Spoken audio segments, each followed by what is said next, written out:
इस वीडियो को देखने के बाद आपकी फिजिकल एजुकेशन की तगड़ी प्रिपरेशन हो जाएगी। बस अपना हेडफोन लगाए। हेलो, अरे जकी भाई, आप पी के वीडियो सबसे शुरू में क्यों डाल देते हो? बाकी यूट्यूबर्स की तरह एंड में क्यों नहीं डालते हो? क्योंकि मैं बाकी यूट्यूबर्स की तरह एग्जाम टाइम में व्यूज बटोरने के लिए नहीं, सेशन के स्टार्टिंग से स्टूडेंट्स की हेल्प करने के लिए वीडियोस बनाता हूँ। मैं तो पापा हूँ, पापा इस दुनिया का पापा।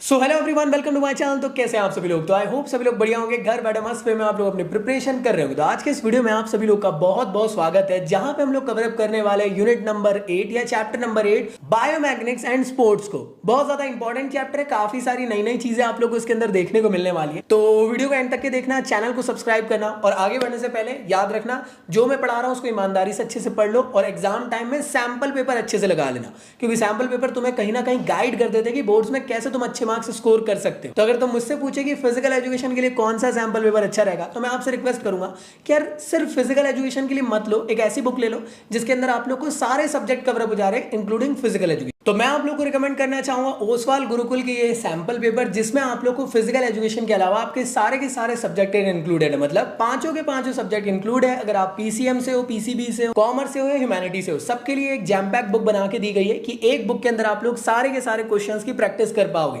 सारे आंसर्स गिवन है, बोर्ड्स 23-24 के पॉइंट ऑफ व्यू से हैं और लेटेस्ट सिलेबस को आप लोग को फॉलो अप करते हुए चल रही है। तो डिस्क्रिप्शन में लिंक गिवन है, तो इसके साथ अपनी घर बैठे one of the best preparation को स्टार्ट करें। तो चलिए स्टार्ट करते हैं हमारे चैप्टर नंबर 8 या फिर यूनिट नंबर 8, जिसका नाम है बायोमैकेनिक्स इन स्पोर्ट्स। काफी इंपॉर्टेंट आप लोगों के लिए चैप्टर रहने वाला है 12th के पॉइंट ऑफ व्यू से। और याद रखना, जो भी हम लोग पढ़ने वाले वो 23-24 के बोर्ड्स के पॉइंट ऑफ व्यू से रहने वाला। तो लेटेस्ट सिलेबस के अकॉर्डिंग चीजों को कवर अप करेंगे, one of the best preparation करने वाले।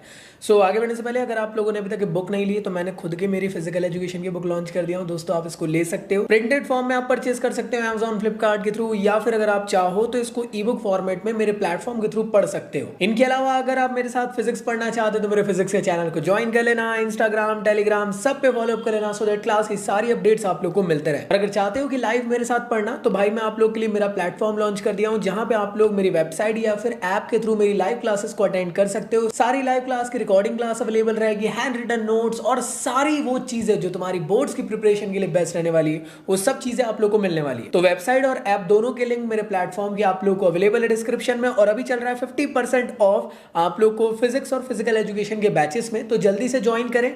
और जो भी क्लासेस मिस आउट हो गए, इसको रिकॉर्डेड फॉर्म में देखकर कंप्लीट कर सकते हो। डिटेल क्लास है और बेस्ट प्रिपरेशन आप लोग की हो जाएगी। तो जल्दी जल्दी जाएं, प्राइस हाइक हो जाएंगे उससे पहले, और 50% का फायदा उठाएं। इन सब के अलावा मैंने मेरे बेस्ट नोट्स आप लोगों के लिए लेकर आ गया हूं, जो रहे ये one of the best notes है। मतलब कि इस नोट्स के अंदर सारे चैप्टर्स आप लोग के लिए अवेलेबल है। डिस्क्रिप्शन में लिंक गिवन है नोट्स की, ये भी 50% ऑफ मिल रहा है। जल्दी से जाए, परचेज करें, अपनी घर बैठे one of the best preparation start करें। अब क्या क्या हम लोग कंटेंट कवर अप करने वाले इस चैप्टर के अंदर, तो याद रखना ये सारे के सारे टॉपिक आप लोग के रहने वाले। लास्ट ईयर के अकॉर्डिंग अगर मैं बात करूं, तो इस साल ना ये वाला एक नया टॉपिक यहाँ पे एड ऑन हुआ है। तो चलिए स्टार्ट करते हैं हमारे चैप्टर के। तो आगे बढ़ने से पहले भाई बायोमैकेनिक्स वर्ड निकल के आता है, पहले इसको समझ लेते कि आखिर बायोमैकेनिक्स क्यों पढ़ना पड़ रहा है स्पोर्ट्स की फील्ड में। अब आखिर बायोमैकेनिक्स होता क्या है? तो biomechanics is the science of movement of living body, include how muscles, bones, ligaments work together to produce a movement. तो अगर मैं सिंपल लैंग्वेज में अगर आप लोग को बताऊं कि बायोमैकेनिक्स क्या होता है, तो बॉडी का किस तरीके से मूवमेंट आप लोग को देखने को मिलता है स्पोर्ट्स की फील्ड में, जिससे कि बॉडी कितना फोर्स एक्सर्ट कर पा रही है, कैसे मूवमेंट कर पा रही है, इन सब को समझने का काम बायोमैकेनिक्स के थ्रू होता है।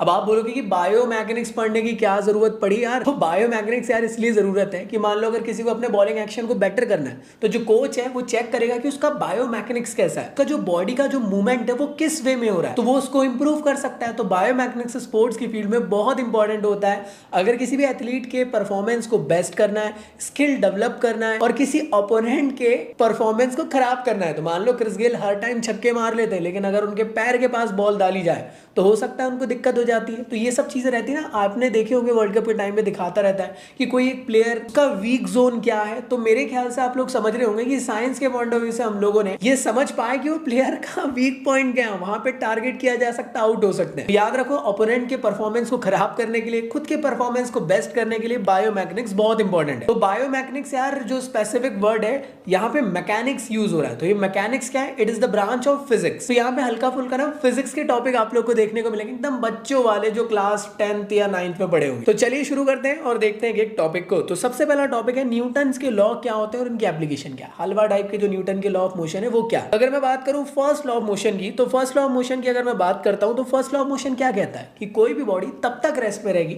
जब तक कि आप उसको एक्सटर्नल फोर्स ना लगा दो, या कोई भी बॉडी तब तक कि मूव करते रहेगी जब तक कि कोई उसे रोक ना ले। अब आप लोग कहोगे कि यार भैया ये तो गलत है यार, अगर मैं बॉल को फेंकता हूं तो बॉल को तो मूवमेंट में रहना चाहिए, वो रुक क्यों जाती है? वो इसलिए रुक जाती है क्योंकि अर्थ में आप लोग को फ्रिक्शन देखने को मिल जाता है। ये फ्रिक्शन एयर के फॉर्म में हो सकता है, सरफेस के फॉर्म में हो सकता है, या और कोई टाइप के फॉर्म में हो सकता है। तो अगर मैं आप लोग को स्पेस शटल में आप लोग को भेजता हूं स्पेस में, और वहां पे अगर आप बॉल को फेंकोगे तो वो बॉल तब तक मूव करते रहेगी जब तक कि उसको कोई रोक ना ले। और इसका वाइस वर्सा भी कि अगर कोई ऑब्जेक्ट तब तक के रेस्ट पे रहेगा जब तक कि उस पर कोई फोर्स ना लगा ले। ये कहलाएगा न्यूटन का फर्स्ट लॉ। तो बेसिक सी बात है यार कि कोई बॉल पड़ी हुई है, आपने फुटबॉल को आके किक करे तो बॉल तब तक रेस्ट पे थी ना जब तक कि कोई इसको फोर्स ना लगाया। तो ये इसके एग्जांपल हो सकते हैं कि एक मूविंग बॉल आप लोग को देखने को मिल सकती है, उसको स्लो डाउन करना या उसको मूव कराने का काम आप लोग कर रहे हो। जब रेस स्टार्ट होती है उससे पहले मूवमेंट रुका रहता है और जैसे ही ढिशक्या होता है तो दौड़ना पड़ना चालू हो जाता है, तो उस टाइम पे मूवमेंट स्टार्ट हो जाता है। ऐसे किसी ओपोनेंट को अगर आप लिफ्ट कर रहे हो रेसलिंग में तो वो भी न्यूटन के फर्स्ट लॉ में यूज हो रहा है, और अगर आप लोग हैमर थ्रो कर रहे हो तो सेम उस टाइम पे भी न्यूटन का फर्स्ट लॉ यूज होता है। एग्जाम्पल के तौर पर जैसे बॉल रेस्ट पे आपने इस पे किक करे तो बॉल मूव करने लग गई। इसी के साथ साथ जो न्यूटन का फर्स्ट लॉ है इसको लॉ ऑफ इनर्शिया भी कहा जाता है। इसके बाद अगर मैं बात करूं सेकंड लॉ की, तो सेकंड लॉ को कहते हैं लॉ ऑफ एक्सेलरेशन, और न्यूटन ने अपने सेकंड लॉ में इसकी मां के बारे में बताया F = ma। और अगर मैं इस फॉर्मूले को थोड़ा सा चेंज करता हूं तो देखो m को नीचे लेकर आऊं तो a की वैल्यू मिल जाएगी, वो हो जाएगी फोर्स अपॉन मास। मुझे एक बात बताना, क्या ये स्पेसिफिक फॉर्मूला आपको ये बता रहा है कि जितना ज्यादा आपको एक्सेलरेशन प्रोड्यूस करना है उतना ज्यादा फोर्स भी होना चाहिए, और अगर किसी बॉडी का मास कम है तो एक्सेलरेशन ज्यादा होगा और मास ज्यादा है तो एक्सेलरेशन कम होगा? ये आप लोग को बताने का काम है न्यूटन का सेकंड लॉ। समझने की कोशिश करो, एक कार खड़ी हुई है और धीरे से आकर एक बाइक टकरा गई, तो उतना ज्यादा यहाँ पे फोर्स एक्सर्ट नहीं होगा क्योंकि उस बाइक का एक्सेलरेशन उतना नहीं था। लेकिन अगर उस बाइक का एक्सेलरेशन ज्यादा था तो एक बात बताना, क्या वो जो हिट होगा कार पे आके वो ज्यादा होगा? डेफिनेटली ज्यादा होगा। तो जैसे आप लोग को यहाँ पे एग्जाम्पल में देखने को मिल रहा है। इसी के अलावा न्यूटन के सेकंड लॉ को लॉ ऑफ मोमेंटम भी कहते हैं, इस चीज के बारे में याद रखना। अब ये न्यूटन का सेकंड लॉ कब देखने को मिलता है? जब एक क्रिकेटर बॉल को कैच करता है और धीरे से अपने हाथ को पीछे कर लेता है, उस टाइम पे आप लोग को न्यूटन का सेकंड लॉ देखने को मिल रहा है। सेम टू सेम क्रिकेट या बेसबॉल में जब कोई बॉल को हिट करता है बैट्समैन, तो उस टाइम पे भी आप लोग को न्यूटन का सेकंड लॉ देखने को मिल रहा है। देखते हैं न्यूटन के थर्ड लॉ के बारे में। इसका मतलब होता है लॉ ऑफ रिएक्शन। मतलब क्या? Every action is equal and opposite reaction. मतलब ये कि अगर आप दीवार पे बॉल फेंकोगे तो उतने ही फोर्स के साथ बॉल वापस आ जाएगी। ये है न्यूटन का थर्ड लॉ। तो जो न्यूटन का थर्ड लॉ है ये आप लोग को देखने को मिलता है स्विमिंग के टाइम पे, बोटिंग के टाइम पे और शूटिंग के टाइम पे, चलते वक्त आप लोग को न्यूटन का थर्ड लॉ देखने को मिलता है। तो ये तो थे आप लोग के न्यूटन के लॉ। आई होप आप लोग को समझ में आया होगा। एक चीज मैं आपको बताना चाहता हूँ, ढेर सारे स्पोर्ट्स के अंदर आप लोग को न्यूटन के तीनों लॉ आते हैं। बस आप लोग को यार देखो, अब ये आप बोलोगे भैया यार आप ये तो बताओ कि कौन कौन से स्पोर्ट। अब एक बात बोलो, क्वेश्चन कुछ भी दे देगा, अब जरूरी थोड़ी नहीं मैंने नहीं बताया तो नहीं बन पाएगा, ऐसा नहीं है। न्यूटन के लॉस तो पता हो गए ना तुमको तीनों, तो तुम लोग को उस कंडीशन को समझना है कि यहाँ पे क्या हो रहा है, और उसके थ्रू आप लोग यहाँ पे बता सकते हो कि कौन सा लॉ यहाँ पे यूज हो रहा है, फर्स्ट, सेकंड और थर्ड। और एग्जाम में भी कुछ इसी तरीके से आप लोग को एक सिचुएशन दे देगा, उसी बेस पे आप लोग को पूछेगा। तो मुझे बताना जरा स्विमिंग पे कौन सा न्यूटन का लॉ यूज होता है, कॉमेंट बॉक्स में बताओ। नेक्स्ट टॉपिक है आप लोग का टाइप्स ऑफ लीवर और उनकी एप्लीकेशन। अब ये नया टॉपिक है। लीवर्स क्या होते हैं? लीवर एक किस्म से रिजिड बार होता है जिसका मेन फंक्शन होता है मूवमेंट को एनालाइज करना। तो हमारी बॉडी के अंदर लीवर्स के फॉर्म में कौन कौन वर्क करता है? तो याद रखना, हमारी बॉडी के अंदर आप लोग को जो देखने को मिलेंगे लीवर्स के फॉर्म में, वो रहेंगे आप लोग के बोन, जॉइंट्स, मसल्स, ये सभी मिलकर लीवर के फॉर्म में काम करते हैं, जिसको अभी हम लोग आगे समझेंगे। अब ये लीवर्स की बात कर रहे हैं तो मोटे मोटे तौर पर अगर मैं बताऊं तो लीवर्स कितने टाइप के होते हैं? तो लीवर्स आप लोग के 3 टाइप से आप लोग को देखने को मिलता है, first class, second class and third class. अब लीवर के अंदर क्या क्या कंसिस्ट होता है हम ह्यूमन बॉडी के अकॉर्डिंग समझ रहे हो तो देखो यार, लीवर को सबसे पहले एक रिजिड स्ट्रक्चर की जरूरत है। तो हमारी बॉडी में बोन्स है जो कि एक रिजिड स्ट्रक्चर की तरह एक्ट करता है। इसके अलावा एक वो एजेंट होना चाहिए जो फोर्स प्रोड्यूस कर रहा हो। हमारी बॉडी में कौन फोर्स प्रोड्यूस करता है? मसल्स फोर्स प्रोड्यूस करती है। इसके अलावा आपको टर्निंग मूवमेंट देखने को मिलता है एंगुलर मोशन के फॉर्म में, और एक फलक्रम रहता है। फलक्रम का मतलब ये कि स्पेसिफिक सपोर्ट, हमारी बॉडी में सपोर्ट कौन करता है? जॉइंट्स करते हैं। जो कि एक फिक्स्ड पॉइंट के तौर पे देखने को मिलता है। इसके अलावा आप लोग को लीवर में लोड या फिर रेजिस्टेंस की भी जरूरत पड़ती है, जो कि रिजिड बॉडी पे लगते हुए देखने को मिलेगा। अब रिजिड बॉडी पे जो फोर्स लग रहा है वो क्या हो, कोई भी वेट हो सकता है, स्पेसिफिक बॉडी का जो आप कैरी आउट कर रहे हो। एक मान लो एक बाल्टी पानी आपने पकड़ ली, तो वो एक किस्म से लोड या फिर रेजिस्टेंस हो गया। अगर इसको और सिंपल वे में समझाऊं तो जो इंपॉर्टेंट टर्मिनोलॉजीज है, फलक्रम का मतलब एक्सिस, या मैं कह सकता हूं मोटे मोटे तौर पे सपोर्ट, मेनली जॉइंट्स आप लोग को देता है। इसके अलावा रेजिस्टेंस जो किस्म से लोड है, या कुछ भी सामान आप उठा रहे हो ना, वो चीज आप लोग की रहेगी। और एफर्ट मतलब फोर्स, जैसे आपने कोई भी एक बाल्टी पानी उठाया तो जो बाल्टी है वो आप लोग के लिए क्या हो गई, रेजिस्टेंस या लोड हो गया। जॉइंट आप लोग के फलक्रम हो गए, और जो उस बाल्टी को उठाने के लिए जो फोर्स या एफर्ट लगाया जा रहा है वो कौन है, मसल्स है। तो जैसे मैंने आप लोग को स्टार्टिंग में बताया, 3 टाइप के आप लोग के यहाँ पे क्लासेस होते हैं, या फिर 3 टाइप के आप लोग के लीवर्स होते हैं। तो पहला होता है फर्स्ट क्लास लीवर। इसको समझने के लिए आप लोग को हमेशा याद रखना पड़ेगा कि फर्स्ट क्लास लीवर में आप लोग का फलक्रम बीच में होता है, लोड और फोर्स के कंपैरिजन में। एक एग्जांपल के फॉर्म में बताऊं तो अगर आप लोग कोई भी ऐसा वर्क परफॉर्म करवा रहे हो ट्राइसेप्ट के थ्रू, जैसे यहाँ पे ट्राइसेप्ट एक्सटेंशन आप लोग को देखने को मिल रहा है, तो जब आप ऐसे करके कुछ भी चीज फेंकोगे तो उस टाइम पे जो सपोर्ट है वो आप लोग को फलक्रम दे रहा है, एफर्ट आप लोग का मसल लगा रही है, और रेजिस्टेंस जो है वो आप लोग का हाथों के थ्रू लग रहा है। या मैं कह सकता हूं बॉल मान लो आपके हाथ में, कुछ इस तरीके से। तो जैसे आप लोग देख रहे होंगे यहाँ पे फलक्रम हो गया आपका जॉइंट, फोर्स लगा रही है मसल्स, और लोड है हाथ में बॉल पे। तो ये हो गया एक एग्जांपल। इसको आप लोग समझा सकते हो ऐसे बता देना कि व्हेन थ्रोइंग अ बॉल, तो इसमें फलक्रम हो गया एल्बो। एफर्ट आप लोग जो प्रोवाइड कर रहे हो ट्राइसेप्ट के थ्रू प्रोवाइड कर रहे हो, ट्राइसेप्ट की जो मसल्स है वो एक्सर्ट कर रही है फोर्स, और लोड जो है वो आर्म्स या फिर बॉल यहाँ पे आपको देखने को मिल रहा है। तो ये हो गया आप लोग का first class lever. Second class lever में क्या होता है, देखो यहाँ पे सिर्फ खेल इसका ही है कि फलक्रम बीच में है क्या, या लोड बीच में है क्या, इस तरीके से। तो यहाँ रखना फर्स्ट क्लास में फलक्रम बीच में होता है लोड और फोर्स के। अगर मैं बात करता हूँ सेकंड क्लास लीवर की, तो यहाँ पे याद रखना फलक्रम और फोर्स के बीच में आप लोग को लोड देखने को मिलता है। इसका सबसे बेस्ट एग्जांपल आप लोग को अगर मैं कहूँ तो अगर आप अपने टो के बल पे खड़े होंगे तो उस टाइम पे आप ऑब्जर्व करोगे कि टो के बल पे आप खड़े हुए हो, तो फलक्रम कौन हुआ, एक किस्म से टो हुआ। वहां पे फोर्स कौन लगा रहा है, आपके काफ्स लगा रहे हैं, और जो रेजिस्टेंस आप लोग को देखने को मिल रहा है वो बॉडी का वेट आप लोग को देखने को मिल रहा है। तो इस तरीके से आप लोग यार एग्जांपल के फॉर्म में बता सकते हो कि जब भी यार कोई बास्केटबॉल वाला बंदा जंप करता है तो इस फॉर्म में करता है, तो वहां पे आप लोगों को सेकंड क्लास लीवर का एग्जांपल देखने को मिलता है। इसके बाद अगर मैं बात करूं थर्ड क्लास लीवर में, तो याद रखना थर्ड क्लास लीवर में होता यह कि फलक्रम और लोड के बीच में फोर्स देखने को मिलता है। इसका बेस्ट एग्जांपल हो सकता है जब आप बाइसेप्ट कर्ल्स करते हो। तो जैसे यहाँ पे एक भैया बाइसेप्ट कर्ल कर रहे हैं, तो इनके स्पेसिफिक डायग्राम को समझते हैं। ये रहा उनका डायग्राम। तो यहाँ पे जो सपोर्ट के तौर पे कौन वर्क कर रहा है, फलक्रम कर रहा है। एफर्ट कौन लगा रहा है, मसल लगा रही है बाइसेप की, और रेजिस्टेंस कौन लगा रहा है, जो हाथ में आप लोगों के ये बारबल है वो लगा रही है। तो इस तरीके से आप लोग को समझना। देखो ये आप लोग के जॉइंट हुए, मसल्स आप लोग की ऊपर की तरफ फोर्स लगा रही है, और जो लोड आपने हाथ में कैरी करे वो नीचे लग रहा है। तो ये 3 डायग्राम याद रख लेना, एक ये वाला, एक ये वाला और एक ये वाला। इसी को आप लोग को समझाना है, खत्म कहानी यार। और यहाँ पे आप लोग एग्जांपल के फॉर्म में बता देना कि फलक्रम कौन है, तो जॉइंट है, एफर्ट बाइसेप लगा रहा है, और लोड जो है यहाँ पे आर्म्स के फॉर्म में आप लोग को देखने को मिल रहा है। तो ये कुछ एग्जांपल के तौर पे आप देख सकते हो डे टू डे लाइफ में कि कैंची जो है आप लोग एक सीजर जब इसको यूज करते हो तो उस टाइम पे फर्स्ट क्लास लीवर का आप लोग का एग्जांपल है। एक ट्रॉली को अगर आप लोग ढोने की कोशिश कर रहे हो तो यहाँ पे आप लोग का ये सेकंड क्लास लीवर का एग्जांपल है, और जब आप इस तरीके की पिन को यूज करते हो तो यहाँ पे एक्चुअल में ये थर्ड क्लास का एग्जांपल है। अब आप लोग को मैं होमवर्क दे रहा हूँ, ठीक है।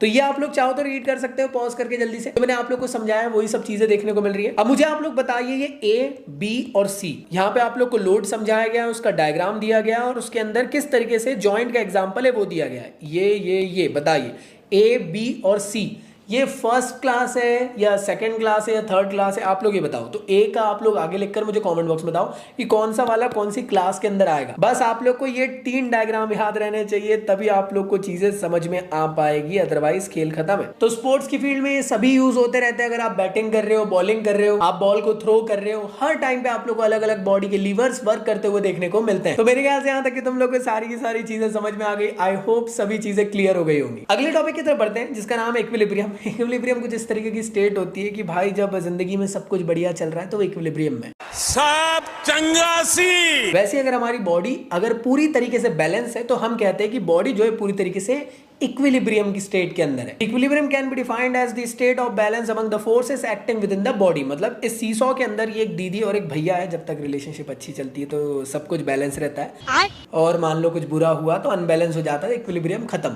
तो यहाँ पे अगर मैं बात करने की कोशिश करूं तो दोनों तरफ फोर्सेस एक्सर्ट हो रहे हैं, एक दूसरे को काउंटर करने की कोशिश कर रहे हैं और कैंसिल आउट हो जा रहे हैं। इस वजह से जो बॉडी है वो बैलेंस है। अगर मैं सिंपल वे में कहूं तो इस कॉपी के ऊपर अगर मैं ये पेन को रखता हूं तो अभी ये इक्विलिब्रियम में, हल्का सा अगर मैं इसको डिसबैलेंस करने की कोशिश करा तो ये पेन ये अनइक्विलिब्रियम स्टेट के अंदर आ जाएगा। जो फोर्सेस एक्ट हो रहे थे एक दूसरे को काउंटर करने के लिए वो अब काउंटर नहीं हो पाएंगे और बॉडी डिसबैलेंस हो जाएगी। तो ये होता है आप लोग का इक्विलिब्रियम। दोस्तों इन सब के अलावा आप लोग नोट्स को अच्छे से रीड कर लेना, ये बहुत ज्यादा इंपॉर्टेंट रहेगा। ये नोट्स आप लोग की प्रिपरेशन को और बेस्ट बनाएंगे। तो जो भी मैं आप लोग को पढ़ा रहा हूं उसके बाद एक बार नोट्स को जरूर पढ़ें। डिस्क्रिप्शन में आप लोग को लिंक गिवन है, वहां से जाके आप लोग इसको परचेज कर सकते हैं। ये one of the best notes आप लोग के लिए रहने वाले हैं, मेरी गारंटी है। डाउनलोड करोगे आपको दिल से खुशी होगी कि यार नई तगड़े नोट्स डाउनलोड किए भाई, और जो पैसे इन्वेस्ट किए वो एकदम सही है। मैं अगर बात करता हूं इक्विलिब्रियम की, तो इक्विलिब्रियम क्या है? बेसिक सी बात की बॉडी को स्टेबल फॉर्म में रखना, वो एक किस्म से इक्विलिब्रियम है। Simple line. दो टाइप के आप लोग के इक्विलिब्रियम होते हैं। पहला होता है स्टैटिक इक्विलिब्रियम, ऐसे टाइप का इक्विलिब्रियम जब बॉडी रेस्ट पे है और आप उसको बैलेंस करके रखें। अब एक एग्जांपल के तौर पे अगर मैं आप लोग को बोलूं तो अगर आप एक पैर में खड़े हो जाते हो तो वो क्या है? Static equilibrium. आप लोग डिसबैलेंस नहीं हो रहे हो। ऐसी ये जो चेयर है यहाँ पे रखी हुई है, ये गिर नहीं रही है क्योंकि यहाँ पे स्टैटिक इक्विलिब्रियम है।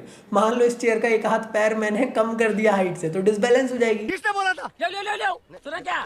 ये भी मेरी गलती है। नहीं भाई मेरी गलती है। नहीं मेरी गलती है। अगला होता है डायनेमिक इक्विलिब्रियम। डायनेमिक इक्विलिब्रियम का मतलब ये कि जब आप मूवमेंट कर रहे हो उस टाइम पे आपकी बॉडी बैलेंस है, अनबैलेंस नहीं हो रही। अनबैलेंस कब हो सकती है? मान लो पैर के नीचे केले के छिलका आ गया, सीधे पसर गए आप लोग, तो उस टाइम पे आप लोग की जो बॉडी है वो डिसबैलेंस हो सकती है। तो बॉडी को मूवमेंट के दौरान पे जब अगर आप इक्विलिब्रियम पे रखते हो तो उसे कहते हैं डायनेमिक इक्विलिब्रियम। ये रनिंग के टाइम पे आप लोग को देखने को मिल सकता है, जिम्नास्टिक के टाइम आप लोग को देखने को मिल सकता है। अगला टॉपिक निकल के आता है सेंटर ऑफ ग्रेविटी। अब अगर बात करो सेंटर ऑफ ग्रेविटी क्या है, तो देखो सेंटर ऑफ ग्रेविटी एक ऐसा पॉइंट है जहां पे बॉडी बैलेंस है। इक्विलिब्रियम क्या है? बॉडी को जब आप बैलेंस कर दो तो वो इक्विलिब्रियम है, लेकिन बॉडी इक्विलिब्रियम में तब अचीव होगी जब आप उस बॉडी का स्पेसिफिक सेंटर ऑफ ग्रेविटी पता कर लो। तो अगर मुझे इस मोबाइल को मेरे हाथ पे खड़ा करना है तो उसके लिए मुझे सेंटर ऑफ ग्रेविटी पता करनी पड़ेगी इस फोन की, तभी ये मेरे हाथ पे स्टैंड हो पाएगा। अगर मैं टेढ़ा मेढ़ा इसको खड़ा करने की कोशिश करूं तो ये गिर सकता है। क्यों? क्योंकि हर बॉडी की सेंटर ऑफ ग्रेविटी कंडीशन के अकॉर्डिंग आगे पीछे होती रहती है। एक एग्जांपल के थ्रू अगर मैं बताऊं तो यहाँ पे एक भैया आपको सीधे खड़े होते हुए देख रहे हैं, यहाँ पे अभी के टाइम पे इनकी सेंटर ऑफ ग्रेविटी है। जैसे इनने हाथ ऊपर करे तो देखो सेंटर ऑफ ग्रेविटी ऊपर की तरफ शिफ्ट होगी,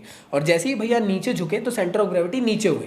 सेंटर ऑफ ग्रेविटी बेसिक से और कुछ भी नहीं है, समझो एक ऐसा इमेजिनरी पॉइंट है जहां पे जो बॉडी है वो बैलेंस रहती है, बस और कुछ भी नहीं। तो याद रखना सेंटर ऑफ ग्रेविटी मूवमेंट के अकॉर्डिंग हमेशा बदलते रहती है। और याद रखना स्पोर्ट्स की फील्ड में सेंटर ऑफ ग्रेविटी बहुत ज्यादा इंपॉर्टेंट है अगर आप लोग को बेटर स्किल डेवलप करना है तो। अदरवाइज कई बार देखे होंगे ना कि बॉलर यॉर्कर बॉल डालते हैं और बैट्समैन भड़ाक से गिर जाते हैं वहीं क्योंकि उनकी सेंटर ऑफ ग्रेविटी या फिर वो डिसबैलेंस हो जाते हैं। नेक्स्ट टॉपिक है आप लोग का फ्रिक्शन। अगर मैं बात करूं फ्रिक्शन की, तो फ्रिक्शन होता क्या है? तो फ्रिक्शन है ना मोटे मोटे तौर पे एक किस्म का फोर्स है। बस याद रखना जिस तरफ आप फोर्स लगा रहे हो उसके अपोजिट तरफ ये लगता है। मान लो कि जैसे आपने बॉल को इस तरफ फेंकी, आपका जो अप्लाइड फोर्स था वो इस तरफ था, इस बॉडी को रोकने का काम एंटी फोर्स करेगा और उसी एंटी फोर्स को कहा जाता है फ्रिक्शन। जैसे आप लोगों ने कहे ना कि न्यूटन का फर्स्ट लॉ ग्राउंड पे क्यों नहीं लग रहा है? ग्राउंड पे जब मैंने बॉल को फेंका तो बॉडी मूवमेंट में आ गई, और उसको तो हमेशा मूवमेंट में रहना चाहिए था, लेकिन वो मूवमेंट में इसलिए नहीं रह पा रही है क्योंकि जो ग्राउंड सरफेस है जिस तरफ बॉल जा रही है उसके अपोजिट डायरेक्शन पे फोर्स एक्सर्ट कर रहा है, जिस वजह से जो बॉल है वो रेस्ट पे हो जा रही है। तो फ्रिक्शन एक ऐसे टाइप का पैरेलल फोर्स होता है जो कि सरफेस पे आप लोग को लगते हुए दिखाई देता है। जिस तरफ आप फोर्स लगाते हैं उसके अपोजिट डायरेक्शन या काउंटर फोर्स के तरीके करता है। So in other word it is the force that resist the movement. और याद रखिएगा फ्रिक्शन हमेशा उस मूविंग ऑब्जेक्ट के अपोजिट डायरेक्शन पे लगते हुए दिखाई देता है। इसके अलावा रफ सरफेस पे फ्रिक्शन आप लोग को ज्यादा लगता है, स्मूथ सरफेस पे जो फ्रिक्शन है वो कम आपको देखने को मिलता है। अब अगर हम बात करें स्टैटिक फ्रिक्शन क्या होता है, तो स्टैटिक ऑब्जेक्ट में जो आप लोग को फोर्स लगते हुए देखने को मिलता है वो स्टैटिक फ्रिक्शन है। जैसे ये चेयर यहाँ पे रखी हुई है, तो इसलिए रखी हुई क्योंकि स्टैटिक फ्रिक्शन लग रहा है। मान लो इसके नीचे का सरफेस स्मूथ रहता तो ये स्लिप होती रहती इधर उधर अपने आप। अगला होता है स्लाइडिंग फ्रिक्शन। स्लाइडिंग फ्रिक्शन क्या होता है? ये मैंने थोड़ा सा इंक्लाइंड सरफेस कर दिया, पेन नीचे स्लाइड हो रहा है लेकिन इसको यहाँ रोका भी जा रहा है। कैसे? देखो फोर्स नीचे लग रहा है लेकिन इसके एंटी पैरेलल में एक फ्रिक्शनल फोर्स लग रहा है, और स्लाइडिंग के टाइम पे अगर किसी ऑब्जेक्ट पे फ्रिक्शनल फोर्स लगता है तो उसे हम लोग स्लाइडिंग फ्रिक्शन कहते हैं। तो जिस तरफ बॉडी स्लाइड होगी उसके अपोजिट डायरेक्शन पे फ्रिक्शन लगते हुए दिखता है। मान लो बचपन में आप लोग यार वो स्लाइड्स या जो रिसर पट्टी खिसर पट्टी क्या रहती है उस पर बैठे हो, उसका सरफेस स्मूथ नहीं रहा, तो अगर आप उससे स्लाइड हुए और उसके बीच में अगर दरारें रही तो मेरी गारंटी है कि अगर आप जिसके साथ आए थे खिसर पट्टी में के साथ आप अगली बार उसके साथ आप कभी नहीं आओगे पार्क में। इतनी बुरी बेइज्जती होगी ना, आपका पैंट जो है पीछे से पूरा फट जाए, और अगर आपने अंडरवेयर नहीं पहने हो तो फिर तो चुप करे मैनेजर। अगला होता है रोलिंग फ्रिक्शन। रोलिंग फ्रिक्शन हमेशा एक रोलिंग ऑब्जेक्ट पे लगता है। जिस तरह बॉल रोल हो रही है उसके अपोजिट डायरेक्शन में फ्रिक्शन लगते हुए देखने को मिलता है, इसे कहते हैं रोलिंग फ्रिक्शन। इसके बाद होता है फ्लूइड फ्रिक्शन। जिस तरह आप तैरते हो, स्विमिंग करते हो, उसके अपोजिट डायरेक्शन में आप लोग को ये फ्लूइड फ्रिक्शन फ्लूइड की वजह से, एयर रेजिस्टेंस की वजह से आप लोग को देखने को मिलता है। That is called as fluid friction. तो आई होप तुम लोग को यहां तक ये चीजें क्लियर हो गई। अगले और लास्ट टॉपिक की तरफ बढ़ते हैं जिसका नाम है प्रोजेक्टाइल इन स्पोर्ट। अगर हम बात करें प्रोजेक्टाइल की, तो प्रोजेक्टाइल होता क्या है? प्रोजेक्टाइल आप लोग को देखने को मिलने वाला है जब भी आप किसी स्टोन को या किसी ऑब्जेक्ट को फेंकते हो, थ्रो करते हो। जब आप उसको थ्रो करते हो किसी स्पेसिफिक एंगल से, तो आप ऑब्जर्व करोगे कि जब आप किसी ऑब्जेक्ट को थ्रो करोगे तो वो एक कर्व बनाते हुए जाता है, उसे ही कहा जाता है प्रोजेक्टाइल। और याद रखना प्रोजेक्टाइल के अंदर ऑब्जेक्ट जो है वो पैराबोलिक कर्व बनाते हुए आप लोग को जाते हुए देखने को मिलता है। अब आप कहोगे कि प्रोजेक्टाइल स्पोर्ट्स की फील्ड में कहां यूज होता है? जेवलिन थ्रो हो गया, डिस्कस थ्रो हो गया, शॉर्ट पुट वगैरह हो गया। इसमें आप लोग किसी भी बॉल को फेंकते हो, क्रिकेट की बॉल को अगर दूर से दूर फेंकना है तो आप लोग को एक बेस्ट प्रोजेक्टाइल बनाना पड़ेगा, तभी आप लोग किसी भी ऑब्जेक्ट को दूर से दूर फेंक पाओगे। इसको अगर हम लोग एक बेस्ट एग्जांपल से समझे तो जैसे अगर ये बॉल को एकदम ऊपर फेंक देंगे तो याद रखना ज्यादा दूर डिस्टेंस नहीं ट्रेवल होगी। अब आप बोलोगे भैया बहुत कम प्रोजेक्टाइल बनाकर अगर फेंके तो तब भी वो दूर नहीं जाएगी। अगर आप लोग 45 डिग्री के एंगल के आसपास में अगर फेंकते हो तो याद रखना वहां पे एक बेटर पैराबोलिक कर्व बनेगा और बॉल ज्यादा से ज्यादा दूर तक के ट्रेवल कर पाएगी। ये कहलाएगा आप लोग का प्रोजेक्टाइल का एक बेस्ट एंगल। और बेस्ट एंगल क्या होता है? 45 डिग्री। अब ये प्रोजेक्टाइल के बारे में मैंने आप लोगों को बताया। प्रोजेक्टाइल स्पोर्ट्स में आप लोगों को जेवलिन थ्रो वगैरह में देखने को मिलेगा। अगर आप लोग सही तरीके से अगर आप लोग 45 के आसपास के एंगल में फेंकते हो तो ज्यादा से ज्यादा दूर तक के आप लोग जेवलिन को फेंक पाओगे। सेम टू सेम गोल्फ की बॉल को जो अगर हिट किया जाता है तो उस टाइम पे अगर बहुत दूर तक के हिट करना है तब भी आप लोग को एक बेटर प्रोजेक्टाइल बनाना पड़ेगा। इसके अलावा लॉन्ग जंप में भी आप लोग को प्रोजेक्टाइल बहुत ज्यादा इंपॉर्टेंट रोल प्ले करता है। अगर आप लॉन्ग जंप में सीधा ही ऊपर कूद गए तो कहां ही दूर जाओगे, आपको 45 के आसपास होना है, तभी आप लोग ज्यादा से ज्यादा दूर तक के ट्रेवल कर पाओगे। देखो यार फिजिक्स की लैंग्वेज में अगर मैं समझाऊं ना तो आपको एक्स एक्सिस में भी ज्यादा ट्रेवल करना है, वाई में भी करना है, मतलब फोर्स ऊपर भी लगना चाहिए, आगे भी लगना चाहिए। तो जो रिजल्टेंट आपको मिलेगा वो आप लोग को ज्यादा से ज्यादा दूर तक के देखने को मिलने वाला है। मैं ज्यादा फिजिक्स के हिसाब से नहीं समझा रहा हूं। अगर आपको मेरे साथ फिजिक्स पढ़ना है तो मेरे फिजिक्स के चैनल को ज्वाइन कर सकते हैं, जहां पे मैं 12th का फिजिक्स पढ़ा रहा हूं आप लोग के लिए बोर्ड्स के पॉइंट ऑफ व्यू से। इसके अलावा ये जो प्रोजेक्टाइल है किस किस चीज पे डिफर करता है तो याद रखना एंगल ऑफ प्रोजेक्शन पे। मैंने अब भी समझाया, अगर एकदम 70 डिग्री का प्रोजेक्टाइल आप लोग एंगल दे दोगे या 30 डिग्री का दे दोगे, 20 डिग्री का तो ज्यादा दूर नहीं जाएगा। 45 डिग्री का रहेगा तो ज्यादा दूर जाएगा। प्रोजेक्टाइल की वेलोसिटी भी बहुत इंपॉर्टेंट है। मान लो अगर आप 45 डिग्री पे फेंक भी रहे हो लेकिन लुल्लू पुल्लू टाइप फेंक रहे हो, फोर्स एक्सर्ट नहीं कर रहे हो, तो कहां ही वो दूर जाने वाला। प्रोजेक्टाइल ढंगा नहीं बनेगा, वो पैराबोलिक कर्व अच्छा नहीं बनेगा। इसके अलावा रिलेटिव हाइट भी बहुत ज्यादा इंपॉर्टेंट रोल प्ले करती है प्रोजेक्टाइल के लिए। और अगला होता है एंगल ऑफ प्रोजेक्टाइल। मेरे ख्याल से रिपीट हो गया, तो आई होप तुम लोग को यहाँ तक ये चीजें क्लियर है। तो ये सभी के सभी था टॉपिक, आई होप आप लोग को अच्छा लगा। इन सब के अलावा दोस्तों यार बस अच्छे से नोट्स को एक बार रिवाइज कर लेना। ये नोट्स तुम्हारे लिए बहुत ज़्यादा बेनिफिशियल है। डिटेल में आप लोग को एक एक चीज़ें कवर अप करके दिया हूँ। 50% ऑफ चल रहा है, डिस्क्रिप्शन में लिंक गिवन है, जाइए जल्दी से परचेज करें। मेरी गारंटी है कि अगर मैं आपसे 1 रुपये भी ले रहा हूँ तो वो आप लोग को नेक्स्ट लेवल का क्वालिटी मिलेगी। तो बेस्ट नोट्स है, अपनी प्रिपरेशन करें, उसको प्रिंट आउट करवा लेना कलर फॉर्म में, तो और अच्छा लगेगा आप लोगों को। सारे चैप्टर कवर है। इसके अलावा दोस्तों अगर आप मेरे साथ फिजिक्स फिजिकल एजुकेशन पढ़ना चाहते हो तो कोर्सेज को ज्वाइन कर सकते हो। टेंशन ना लो, लाइव क्लास अटेंड नहीं हो पा रही तो रिकॉर्डेड फॉर्म में देख सकते हो। सारी चीजें डिटेल है, ये 2 महीने के अंदर कवर अप हो रहा है और ये 1 महीने के अंदर कवर अप हो रहा था। एग्जाम से पहले आप लोग का सारा पोर्शन कंप्लीट हो जाएगा। अगर आप एग्जाम टाइम में वीडियोस देख रहे हो तो यार आप लोगों के लिए कुछ क्रैश कोर्सेज मेरे प्लेटफॉर्म पे आ गए होंगे, तो उसको ज्वाइन जरूर कर लेना। तो एक बार चेकआउट कर लेना और लेटेस्ट अपडेट कम्युनिटी में चेकआउट करते रहना। तो चलिए एंड करते हैं आज के इस वीडियो को। मिलता हूं नेक्स्ट वीडियो में। नेक्स्ट वीडियो जरूर लेकर आऊंगा जो आप लोगों के लिए बेनिफिशियल रहेगा। और कैसा लगा वीडियो मुझे कमेंट बॉक्स में बताएं। तो मिलता हूं नेक्स्ट वीडियो में, जब तक के लिए गुड बाय।